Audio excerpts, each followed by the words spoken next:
ए जी का हो? अरे बाप रे, इतना गर्मी लगत बा पूरा शरीर पक गइल बा।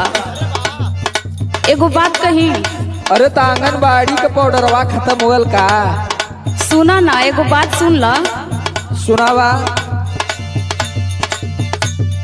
सूट सलवार रजाऊ साड़ी चुभे ना कमरिया में।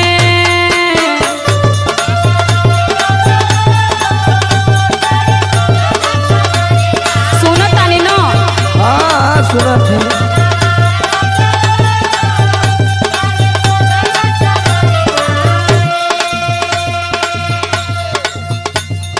सूट सलवार रजाऊ साड़ी चुभेला कमरिया में। लेला में कसी मजा दी गरमिया में।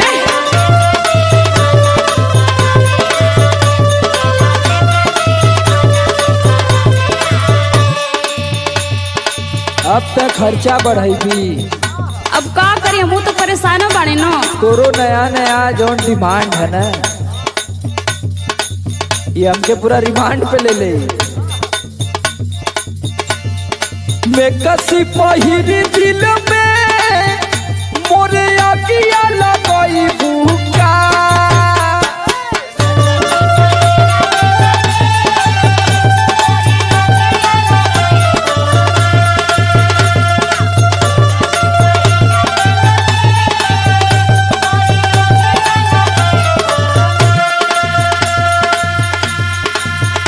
और मैं कसी पहिर दिल में मोरे आगिया लगाई भूखा।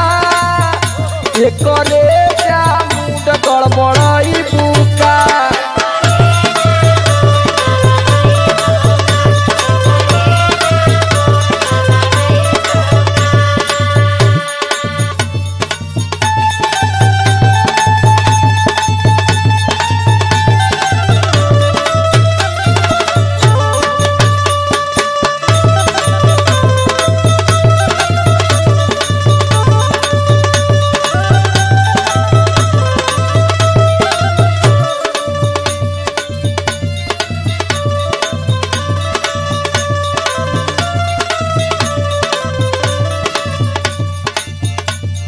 देखा, हम परेशान बानी तबे न कहता नहीं। झूठो को थोड़ो खर्चा करवाई तोहार। सुना, केतनो डोलाई रतिया चोहित में बेनवा। रेंगेला भीतर भीतर देही में पसेनवा।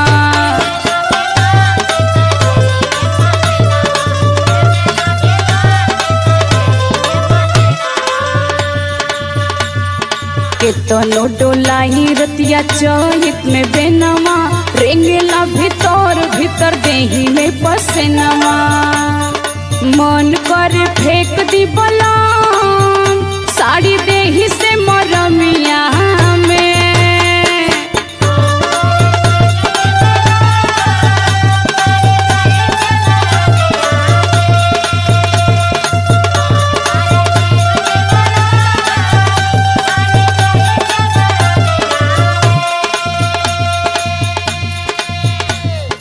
मन कर फेंक दी बलाम साड़ी देही से मरमिया में। लेला में कसी मजा दी गरमिया में।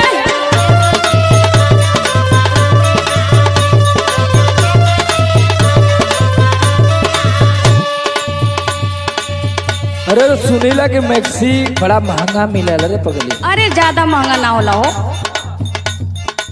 अरे कुल देखिला कि लेके आवे नहीं, बड़ा महंगा बताओ नहीं के कपारे लादी सब लोग। नहीं नहीं, जाके देखा तब ना।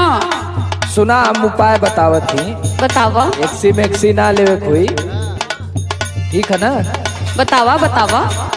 काहे ना फूकी धन तोहा के गरमिया। कबहू कुलार में ना डाले लुपनिया। ये उपाय रलो।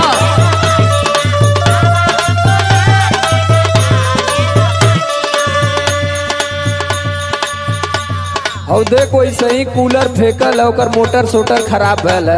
अरे वो पुरान हो। कुल चीज तो के नया चाहिए। सुन जितना कहती उतना सुन।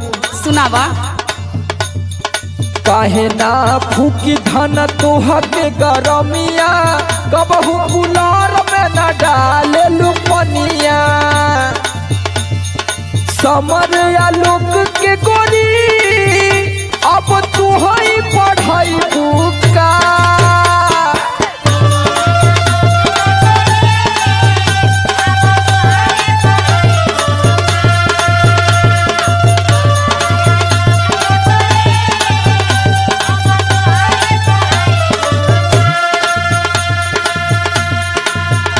और समर आलोक के गोरी अब तू ही पढ़ाई बुका। एकरे जाहो एकरे जा मूड का बड़ाई